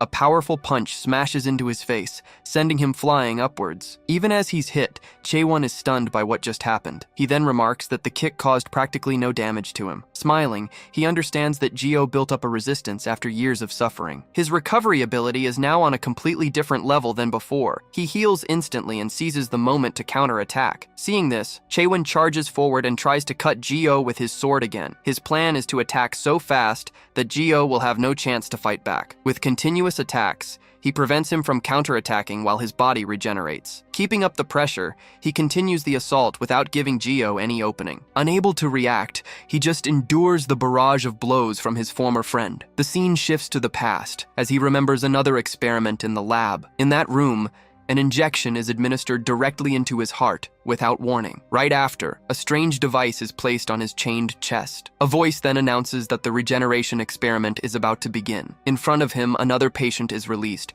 and it's Chaewon himself. Startled, he sees his friend standing before him and can't believe it. The scientist then announces the experiment will observe his regeneration. With a command, Chaewon is instructed to use his ability to attack him. In disbelief, he yells at the scientists, asking if they've gone insane. He refuses to attack, saying he won't hurt his friend. As punishment, the device on his neck releases an electric shock. Even so, Geo yells at him to stop wasting time. Chaewon yells back, asking how he could possibly cut a friend. Geo then tells him he doesn't feel pain and that he'll be fine. Despite the pain, Chaewon says he'd rather die than do it. Then, Geo calls him weak and tells him to do as he's told. Hearing that, he's confused and completely shocked by the insult. Geo says his ability is weak compared to the others. Chaewon repeats his words, asking if he's really weak. Confirming it, he tells Chaewon to stop stalling and just attack already. Angered, he creates a sword and says, "We'll see if I'm weak." He then glares at him with a furious look before finally lunging forward. Seeing his friend's fury, Geo's eyes widen in surprise. Without hesitation, Chaewon advances and pierces his friend's chest with the sword. Seeing the reaction,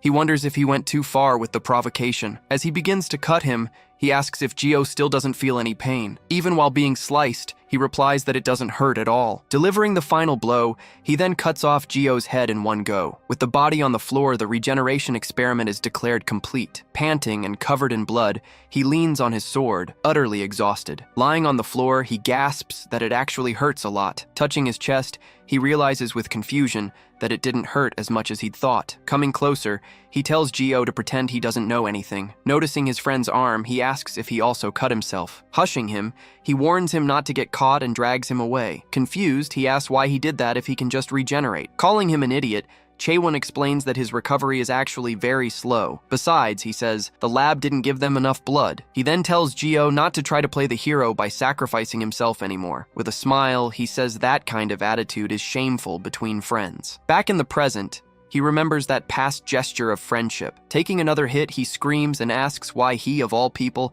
had to be the one to betray him. With a direct punch, he manages to land a solid hit on Chaewon's face. Grabbing his arm, Geo stops the sword from completing its attack. Surprised, Chaewon realizes his arm was stopped completely mid-swing. He wonders how Geo can still resist after so many injuries. Chaewon is shocked that he still has strength even after so many cuts. Smirking, he admits that this is starting to seriously wound his pride. With another attack, he manages to hit Geo and send him flying. Hitting the ground, he plants a hand to avoid being completely knocked over. Turning back, he yells that he won't fight and tells Chaewon to leave. With an irritated look, Chaewon says he's still playing around even after all those cuts. Telling him to give up, Chaewon warns that he'll hand him over to the lab one way or another. Then he threatens him, mentioning the names Hyeji and Taegu. Asking if he should capture his friends instead, he continues his threat. Reacting to the threat, he lunges forward and lands a direct punch on Chaewon's face. The impact of the blow sends Chaewon's blood splattering onto the metal floor. Without stopping his assault,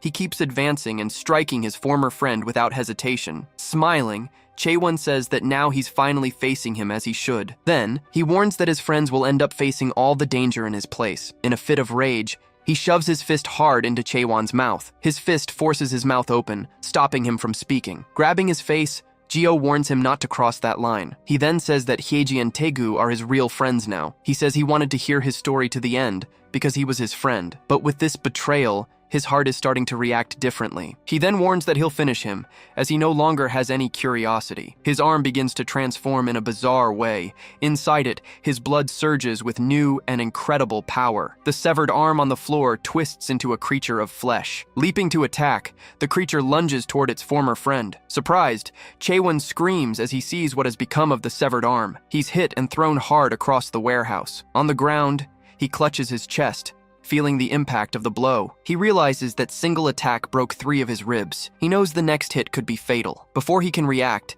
Geo lands a devastating punch right in his face. The blow sends Chaewon flying back violently. He crashes through debris, realizing how fast Geo has become. Unable to react, he sees Geo appear before him again.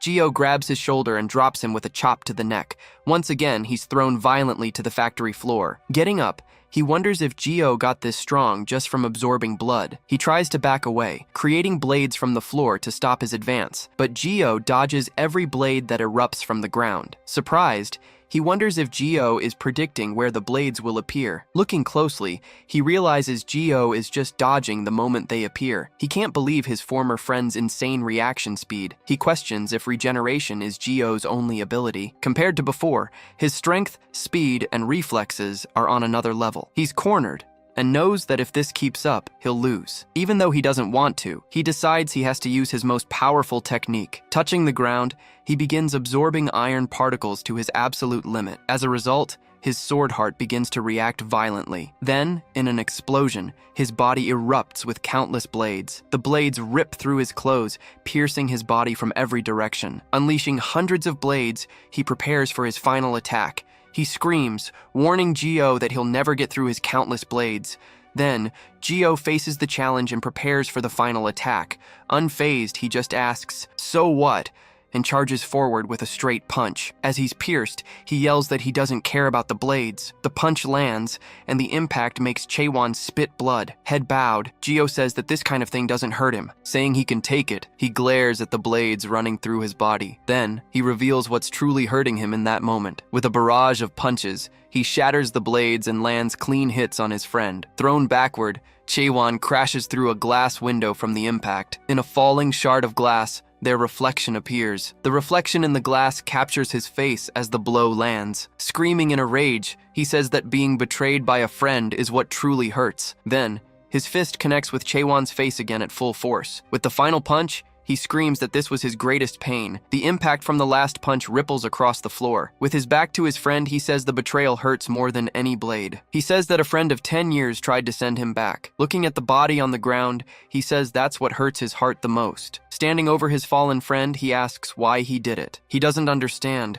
asking what the lab promised him for this betrayal. On the floor, Chaewon begins to open his mouth to finally answer him. He then asks what difference the answer would make to him now. Confessing everything, he says he was going to sell him to the lab he now serves. Hearing this, Geo tells him they can never be friends again. Angrily, he grinds his teeth and decides what to do with Chaewon. Then, he grabs him by the face and forcefully lifts him from the ground. As he's being lifted, Chaewon asks what he's talking about. Grabbing his arm, Chaewon yells at him not to just end things like this. Geo then demands to know what he got for selling him out. Looking him in the eyes, Geo asks him to answer as a friend. Chaewon then closes his eyes, seeming to accept his final fate. Remembering the past, he repeats the word friend with a hint of regret. Back then, he lived alone and was avoided by the others in the lab. But Geo was the only one who approached him and defended him from everyone. The two of them started having fun together most of the time. Back in the present, he apologizes and says he has nothing to say. Suddenly, their attention is drawn to the sound of footsteps. Startled, he looks to the side and sees several people approaching. A group of armed soldiers begins to enter the abandoned factory. Confused, he asks who these people are. Pointing their weapons, they surround the two and prepare to fire. In the middle of the group of soldiers, he sees a woman who stands out. Over the radio, a soldier reports detecting a mutant and requests backup. Shocked, he realizes they're from the lab. In the past, an alarm blares as soldiers pursue an escaped Geo. Cornered, he is hit by several shots from the lab's soldiers. As the main target, he continues to be peppered with bullets from all sides. Back in the present, he prepares to escape the dangerous trap. Ripping out an iron pipe, he decides he will force his way through. Swinging the pipe, he attacks the soldiers, sending them flying. He then throws Chaewon over his shoulder and starts to run. Seeing the escape, the soldiers shout and begin to chase them through the factory. As he runs, he dodges the incoming gunfire. Even in the middle of the chaos, he remains focused on getting out. But the soldiers manage to surround them, blocking their escape route. One of the soldiers then reports that the escape route has been cut off. Exhausted, he stops running and faces the soldiers with a smile. Standing in the middle of the factory, he finds himself completely surrounded. The squad leader orders everyone to stay alert for the mutants. Giving the orders, the leader prepares his team to fire on the targets. He then realizes that if he's caught, he's going back to the lab. As he was preparing to give the command, someone takes his radio. Suddenly, a woman's hand snatches the communicator from him. A woman appears and confronts the surprised troop leader. She announces that she's taking control from now on. The troop leader stares at her, clearly recognizing who she is. The other soldiers also wonder how the task force leader got there. With authority in her voice, she orders all soldiers to lower their weapons. After giving the order, she walks toward Geo and Chaewon. Getting closer, she calls him by name, leaving him completely confused. She then tells him not to be afraid, as she came to help a friend. Revealing her identity, she says she is Hyeji's older sister. With a smile, she introduces herself as Song Hyein and finally greets him.